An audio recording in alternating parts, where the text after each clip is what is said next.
Hello everyone, welcome back to my channel. If you are new to this channel, my name is Karma.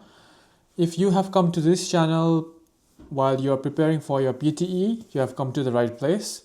Last month in May, I did my PTE test and I got a very good score, which I was very happy with.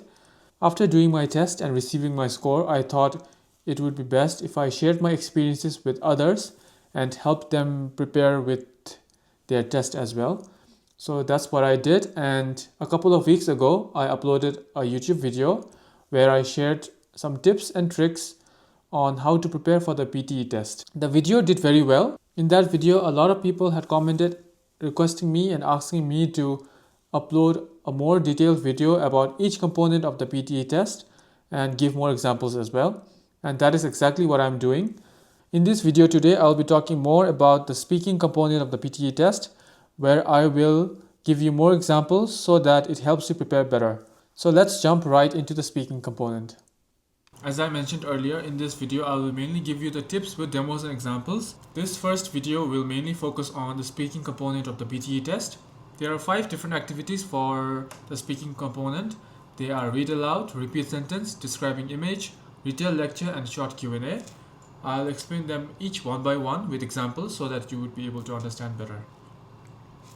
The first one is read aloud. Just as the name says, you just have to read whatever is provided on the screen. It will basically be 2 to 3 sentence passages and you have to read it out loud. You will get 35 seconds to prepare to read the passage and sentences. After the 35 seconds, you have to start reading it out. A lot of people have asked me in my previous PTE YouTube video whether accents matter or not. They do not matter, nor does your pitch. Your accent does not matter as long as you read it fluently and confidently. Reading confidently means not reading it too fast or too loud. The test center that you do your test in, there will be other people who will be appearing the test just like you. Because they are speaking at the same time as you feel that your voice won't be heard by the microphone. But that's not true. Your voice will be recorded properly, so you don't have to be too loud. Read as natural as possible. And your accent does not matter, as I said before. Make sure to read the ED sound and S sounds properly. For example, if the word is flowers, read the S sound properly, like flowers. Or in a word like prepared, read the last ED word properly, like prepared. Don't miss it out because then you'll lose marks in fluency and pronunciation. Read numbers fully, for example, 2025 as 2025 and not 2025. And if the number is 30,000, read it as 30,000 instead of 30k. If you miss words or make mistakes, do not repeat it, but keep going. What people usually do, including me, is whenever we miss words, we read it again, right? It's just a way for us to correct the mistake that we made. But in PTE, if you do that, you'll lose marks for fluency. That's why if you miss words or make mistakes, do not repeat it. Just keep going as if it didn't happen. This is the demo one for read aloud. I will read it out so that you know how I did it in my PTE test as well. Here I start. Marine life encompasses a vast array of organisms, from microscopic plankton to the largest whales, all thriving in oceans, seas, and coastal habitats. These ecosystems are vital for maintaining Earth's biodiversity and play a crucial role in regulating the planet's climate. So as you can see, whenever there was a comma, I paused a little bit.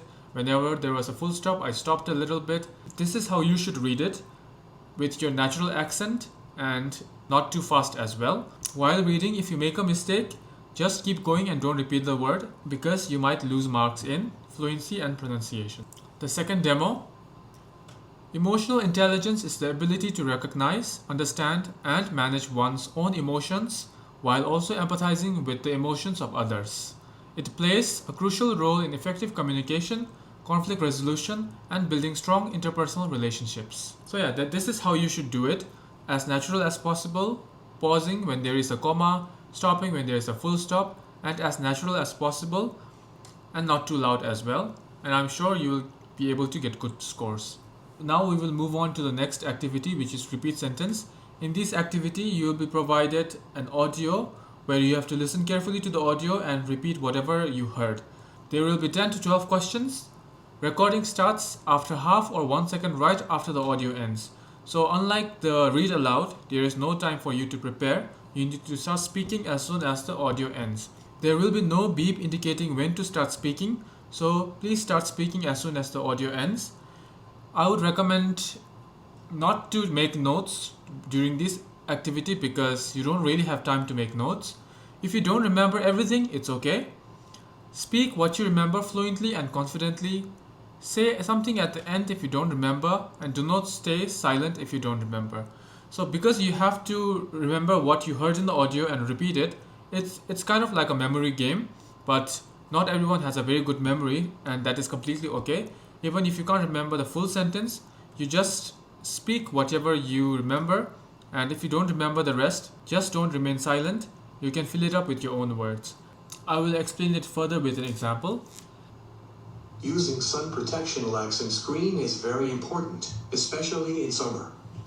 Assume that this is the sentence that was said in the audio. This is not a very long sentence, but it can be difficult for some people to remember, right? So what I would recommend you to do is breaking the sentence into two parts. For example, here you can see, using sun protection like sunscreen is very important. That is one sentence, especially in summer.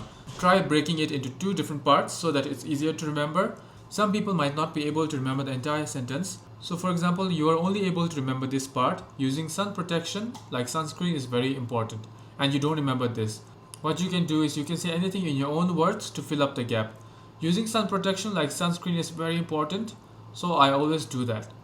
Just fill it up, but don't stay silent, because if you stay silent, you can lose marks in fluency and content as well. So it is better to say something rather than staying silent. I have another example as well. It is very sunny today, so I'm going to the beach. So in this example, there are two parts of the sentence, right?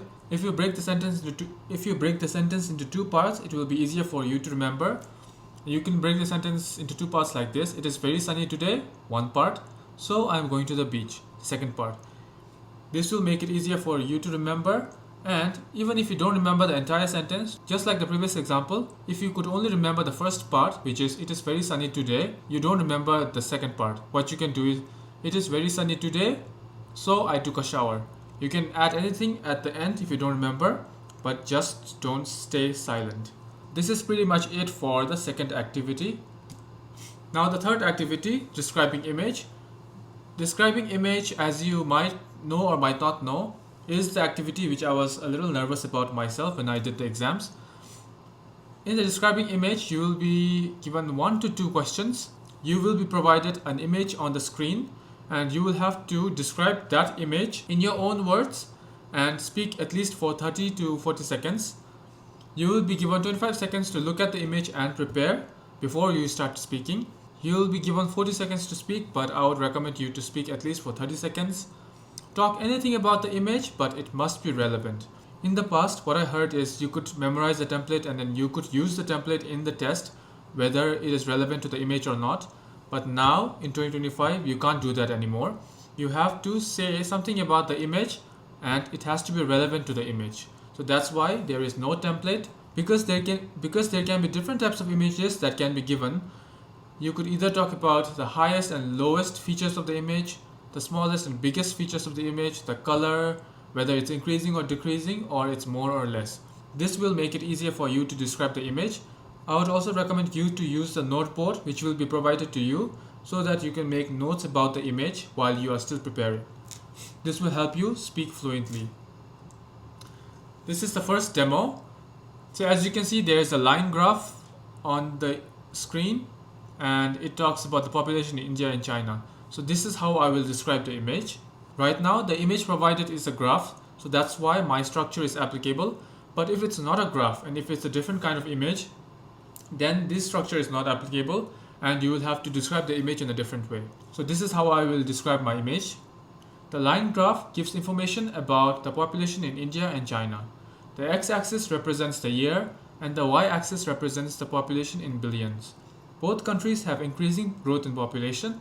Furthermore, in 2040, India will have 1.5 billion people and China will have 1.4 billion people. In 2030, China and India will have the same population, that is around 1.45 billion population. To conclude, the image is about population in India and China. So this is how I will describe the image if it's a graph. This is not applicable to all kinds of images. I'm repeating it again. If it's a different kind of image, I have also another example to show you. If it's an image like this, how would you describe it? It does look quite easy when you look at it, but some people struggle describing images like this because you can talk about anything, right?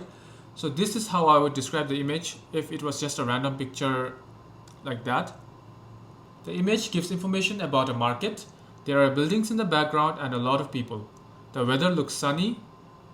The image includes elements such as flowers, food stalls, and umbrellas. There is a lady wearing black clothes in the middle of the picture. Furthermore, an older woman who is carrying a bag is in the lower right corner of the picture. To conclude, the image is about a market. This is how I would describe this image. And you can describe this image in so many different ways. You can talk about the color of the buildings in the background. You can talk about the man in the middle of the picture. You can talk about the flowers in the corner.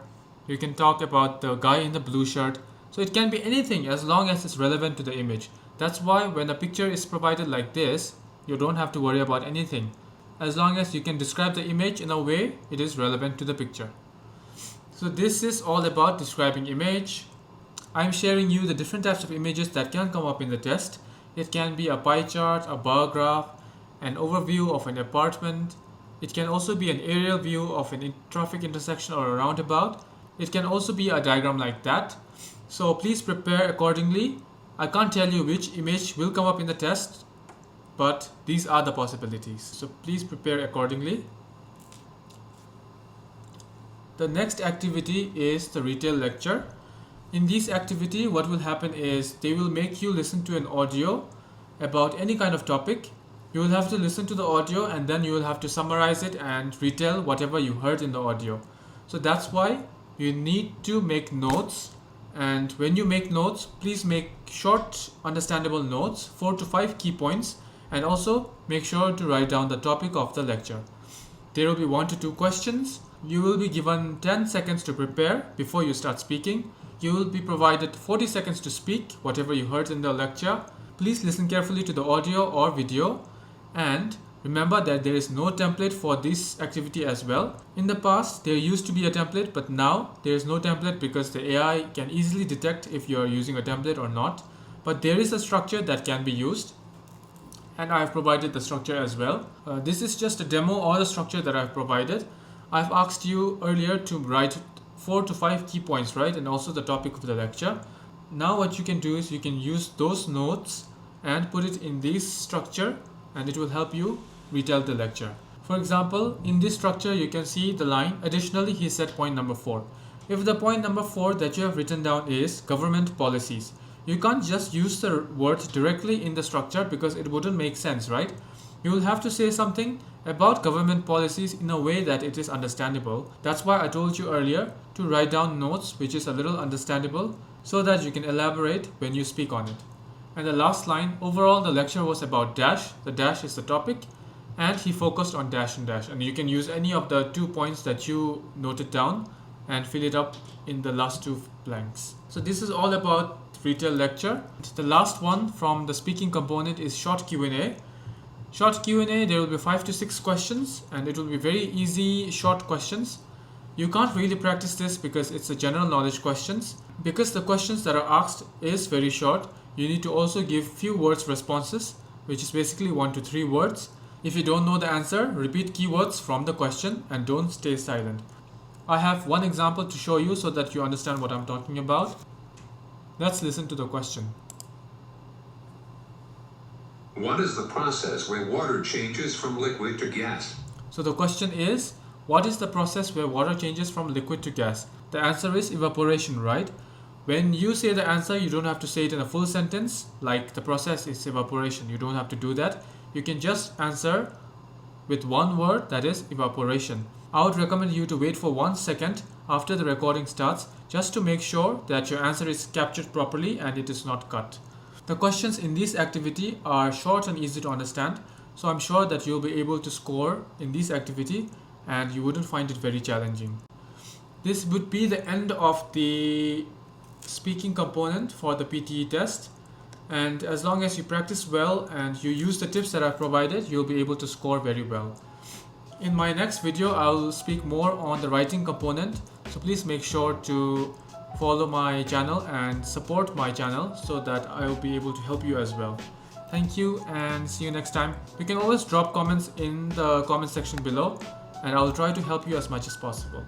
Thank you, bye, see you in my next video.